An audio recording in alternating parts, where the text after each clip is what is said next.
Salom Jo'buk hisoblanchilari, bugun men sizlarga Redmi kompaniyasi tomonidan taqdim etilgan juda ham bir boshqacha bir smartfonni taqdim etmoqchiman. Demak, Redmi A05 smartfoni. Bu smartfonimizni bemalol halqbob deb atasak bo'ladi, chunki juda ham narxi arzon. Narx bo'yicha ma'lumot olmoqchi bo'lsangiz, jobox.uz saytiga tashrif buyuringlar va u yerda smartfon haqida to'liq ma'lumotga ega bo'linglar. 24 oygacha muddatli to'lov ham mavjud.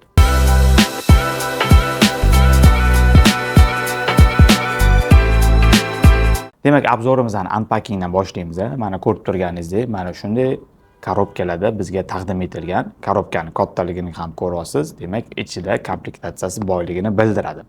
Xo'sh, bizda hozir ikki xil rang, ikkala rangni ham ochib, sizga hozir obzor qilib beraman. Demak, birinchi smartfonimiz, bu smartfonimizning rangi Midnight Black ekan. Demak, qora rangda bizga taqdim etilgan ekan. Ochib ko'ramiz. E'tibor beringlar, smartfonimiz mana bu yon tarafdan ochilar ekan.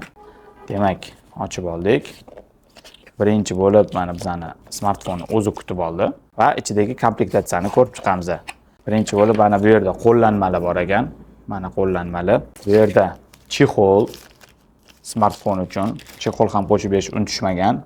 Ko'rib turganingizdek, prozrachniy chexol va bu yerda sim kartalarni ochish uchun igna qo'shib berilgan va mana bu yerda USB-A ga USB Type-C shnuri hamda har doimgidek bizga adapter qo'shib berishgan. Bu adapterimiz 15 wattlik. Bu ikkinchi smartfonimiz. Bu ikkinchi smartfonimizning ham komplektatsiyasi xuddi shunaqa bir xil. Shuning uchun tezda ochib, men sizga rang bo'yicha obzor qilib beraman. Qo'limda ikki xil smartfon, bittasi Midnight Black, ikkinchisi esa Ocean Blue. Demak, bittasi qora, bittasi ko'k rangdagisi. Demak, qorasidan ochishni boshlayman. Xo'sh, mana ochdim. Mana smartfonning ko'rinishi ko'radigan bo'lsangiz, qora rangda. Orqa qismi matoviy uzorlari bilan juda ham chiroyli. Mana ko'rib turganingizdek, qora rangi juda ham zo'r, chiroyli. Ushlab ko'radigan bo'lsangiz ham boshqacha hissiyot beradi. Mana bu yerda kamera joylashuvlariga e'tibor bering, boshqacha stilda bizga taqdim etilibdi. Qora rangi anchagina chiroyli. Kelaylik endi ko'k rangini ochib ko'ramiz. Mana ko'k rangini ko'rinishi, mana ko'rib turganingizdek. Bu yerda aynan ko'k emas, balki okeandagi uzor bilan bizga taqdim etilibdi. Bunda ham mana kamera joylashuviga e'tibor bering. Boshqacha qilib bizga taqdim etilgan. Mana ikkala smartfonni solishtiradigan bo'lsak, mana ko'radigan bo'lsangiz, rang borasida ikkalasi ham bir-biridan juda ham chiroyli. Dizayn borasida mana ko'rib oldingiz, smartfon juda ham chiroyli, estetik qilib bizga taqdim etilgan. Ana endi korpus tuzilishi bo'yicha sizga ma'lumot berib o'tadigan bo'lsam, korpusimizda plastikdan ishlab chiqarilgan, orqa qismi ham, yon qismi ham. Orqa qismida qorasida mana ko'rganingizdek uzorlari bor, qo'lga yoqimli. Ko'k rangini ham ko'radigan bo'lsangiz, boshqacha bir gradiyentlar bilan uzor qilib berilgan. Kamera joylashuvlariga ham e'tibor bersangiz bo'ladi. Ikkita kamera joylashtirilgan.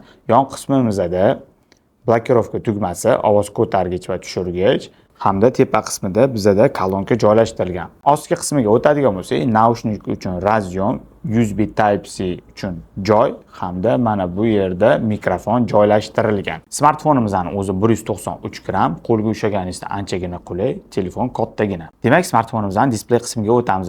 Displeyimiz IPS 688 dyum, juda ham katta, ko'rib turganingizdek. Bundan tashqari e'tibor bering, 120 Hz yangilanish chastotasiga ega. Bu juda ham yaxshi degani. 120 Hz evaziga ishlash jarayonida anchagina silliqlik his qilasiz. Redmi'dagilar bizga yaxshigina sifatdagi ekranni o'rnatib berishgan.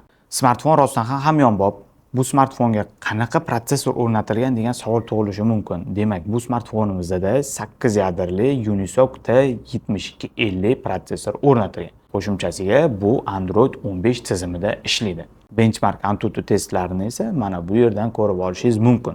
Smartfonimizda ikki xil operativ xotira bilan bizga taqdim etilgan 3 GB hamda 4 GB. Doimiy xotira esa 128 hamda 64 GB qilib bizga qo'shib berilgan. Smartfonimizda qanaqa turdagi kamera o'rnatilgan? Demak, shu haqida ma'lumot beriladi. Redmi A5 smartfonimizda 32 megapikselli AI kamera bilan jihozlangan. Oldi selfie kamerasi esa 8 megapikselga teng. Bu kamerada 4K formatda video qila olmaysiz, lekin Full HD formati bemalol video lavhalarni tushirsangiz bo'ladi. Kelinglar shu hamyonbop smartfonni ko'chaga foto va video lavhalar orqali bitta test qilib ko'ramiz.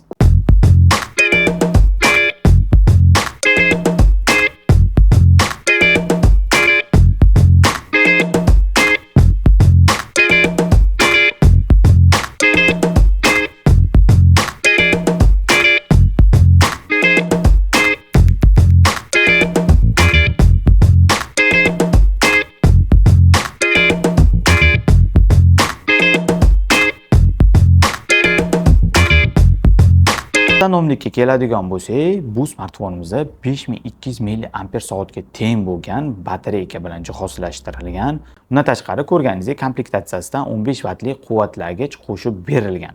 Redmi smartfonlari o'z oldindan avtonomlik bilan mashhur. Bu smartfonni to'liq zaryad bilan ishlatadigan bo'lsangiz, bemalol 1,5 kunga akkumulyatori sizga yetib beradi. Kelinglar, olish sabablarini man sizga sanab o'tay. Birinchi o'rinda displeyi, u anchagina kattagina va 120 Hz yangilanish chastotasiga ega. Ikkinchi o'rinda esa kamerasi. Juda ham katta sifatda emas, lekin biz xohlagan sifatda video va rasm lavhalariga tushirish imkoniyatiga ega. Uchinchi o'rinda esa avtonomlik. Haqiqatan 1,5 kunga yetib beradigan akkumulyator barchaga yoqsa kerak. Demak, Redmi A5 smartfoni bo'yicha obzorimiz o'z yakuniga yetdi. Agar yoqqan bo'lsa, like va podpiska bosishni unutmang. Keyingi videolarda ko'rishguncha.